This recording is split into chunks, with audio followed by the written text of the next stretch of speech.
মুমিন হওয়ার জন্য 5টি গুণ থাকা লাগবে। এর মধ্যে প্রথম নাম্বার গুণ হইল, যেই মুমিনের সামনে আল্লাহর নাম নেওয়া হলে, যেই মুমিনের আল্লাহর নাম অন্তরের মধ্যে জাগ্রত হইলে আল্লাহর প্রতি ভয় সৃষ্টি হয়, মন কম্পন করে, তার প্রাণ কেঁপে ওঠে, আত্মা কেঁপে ওঠে। আল্লাহ রাব্বুল আলামিন বলেন সেই হলো খাঁটি মুমিন। ইন্নামাল মুমিনুনা আল্লাযীনা ইযা যুকিরাল্লাহু ওয়াজিলাত কুলুবুহুম ওয়া ইযা তুলিয়াত আলাইহিম আয়াতুহু যাদাতহুম ঈমানা।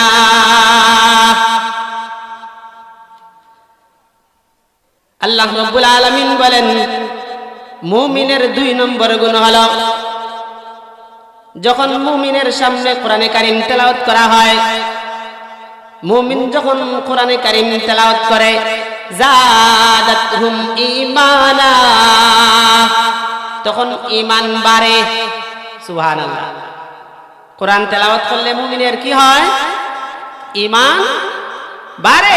3 নম্বর গুণ, আল্লাহ রাব্বুল আলামিন বলেন যারা সর্ব অবস্থায় আল্লাহ রাব্বুল আলামিনের উপর ভরসা রাখে, ওয়া আলা রাব্বিহিম ইয়াতাওয়াক্কালুন, মুমিনের 3 নম্বর গুণ হচ্ছে যারা আল্লাহ রাব্বুল আলামিনের উপর ভরসা রাখে।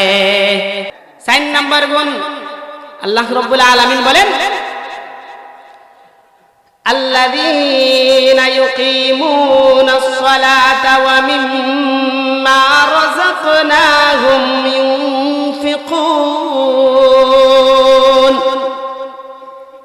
মুমিনের 4 নম্বর গুণ হচ্ছে যারা নামাজ কায়েম করে। আল্লাযীনা ইউকিমুনাস সালাহ, যারা নামাজ কায়েম করে, এটা হলো মুমিনের একটা গুণ। যেই মুমিন মুখে বলে মুমিন কিন্তু নামাজ কায়েম করে না, প্রতিষ্ঠা করে না, এই ব্যক্তি যতই মুখে বলুক মুমিন, সত্যিকারের অর্থে সে মুমিন না।